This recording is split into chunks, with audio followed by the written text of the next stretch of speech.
King of opening இன் கோலிவுட்னு சொல்கிற அளவுக்கு தமிழ் இண்டஸ்ட்ரியில் ஒரு அசைக்க முடியாத ஆளுமையாக மாறுறாரு. அஜித்தோட பெரிய பலமே அவரோட கம்யூனிகேஷன் ஸ்கில் தான். பட் அது இங்கிலீஷில் பேசும்போது தமிழில் பேச பிகினிங் ஸ்டேஜில் ரொம்பவே கஷ்டப்பட்டு இருக்காரு. இவர் ஒன்று சொல்ல அதுக்கு வேற ஒரு அர்த்தம் பண்ணி மீடியாவில் வருது. ஸோ இன்டர்வியூஸ் அண்ட் மீடியாவில் இருந்து விலகி தன்னோட வேலையை மட்டும் பார்க்குறாரு. ரசிகர் மன்றங்கள்லாம் ஒன்றும் வேணாம், நான் நடிக்கிறேன், பணம் சம்பாதிக்கிறேன், நீங்கள் உங்களுக்கு பிடிச்ச படம் பாருங்கள், இல்லைன்னா பார்க்க வேணாம், ஃபர்ஸ்ட் உங்கள் ஃபேமிலியை பாருங்கன்னு ரசிகர் மன்றத்தையெல்லாம் கலைச்சி விடுறாரு. சினிமாவில் நடிக்கிற ஒவ்வொரு ஆக்டருக்கும் தனக்காக ஒரு கூட்டம் சேரணும்னு ஆசை இருக்கும்.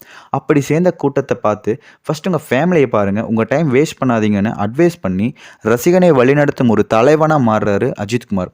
தலைன்னு நம்ம செல்லமாக கூப்பிடுறதோட ஃபுல் ஃபார்ம் தலைவன் தான். அஜித்குமார் ஒரு நல்ல லீடர் மட்டும் இல்லை, வெரி ஃப்ராங்க் பர்சன் கூட. தன்னோட மனசில் என்ன தோணுதோ அதை அப்படியே பேசக்கூடிய ஒரு பயந்தவனுக்கு தினந்தோனம் சாவு, பயப்படாதவனுக்கு ஒரு தடவை தான் சாவு. இதுதான் அஜித்குமாரோட கேரக்டர்.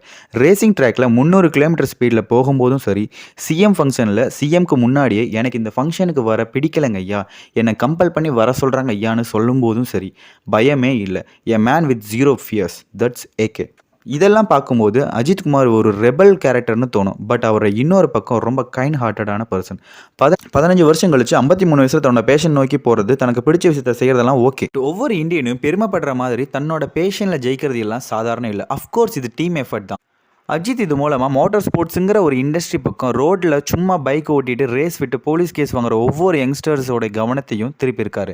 இப்படி ஒரு மோட்டார் ரேசிங் இருக்குன்னு ஒரு அவேர்னஸ் இந்த ஒரு மனுஷனால் நடந்திருக்கு இந்தியா ஃபுல்லாக. இதுதான் கிரேட் அச்சீவ்மெண்ட். ஏன்னா இப்படி ஒரு விஷயம் இருக்குன்னு தெரிஞ்சாதானே அதை பண்ண முடியும்.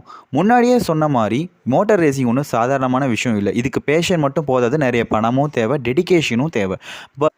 பட் எந்த ஒரு ஃபீல்டுக்குள்ளே போகிறதுனாலும் ஃபஸ்ட்டு ஸ்டெப் தான் கஷ்டம்.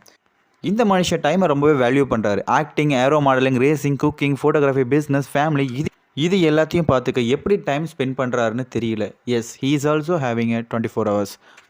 உலகின் மிகப்பெரிய கம்யூனிஸ்ட் இந்த டைம் தான். எல்லாருக்கும் 24 hours தான். அஜித் எனக்கு பிடிக்கும், விஜய் எனக்கு பிடிக்கும், அவங்களுக்கு மட்டும் 30 hours per dayன்னு கொடுக்கறது கிடையாது. லைஃப்பில் அச்சீவ் பண்ணுறவங்களுக்கும் அச்சீவ் பண்ணாதவங்களுக்கும் அதே 24 hours தான் இருக்குது. அஜித்தோட லைஃப்பில் இருந்து நம்ம 2 விஷயத்தை கற்றுக்கலாம். Good parenting and time management. ஒரு குட் பேரண்டிங் தான் ஒரு குட் சிட்டிசனை உருவாக்கும். இந்த குட் சிட்டிசன் அவன் நினச்சி எல்லாத்தையும் அச்சீவ் பண்ண டைம் மேனேஜ்மெண்ட் தெரிஞ்சிருக்கணும். Finally a best wishes for Ajith racing team. இண்டஸ்ட்ரிக்கு வந்தது ஹெல்ப் யாராவது பண்ணாங்களா இல்லை நீங்களே வந்ததா? இல்லைங்க, நான் எனக்கு தெரிஞ்சது யாரும் ஹெல்ப் பண்ணல. I came by myself. You know something, Ajith முதல்ல ஹீரோவாக ஆக்ட் பண்ணது தெலுங்கு படம். அவர் இன்ட்ரடியூஸ் பண்ணது நான்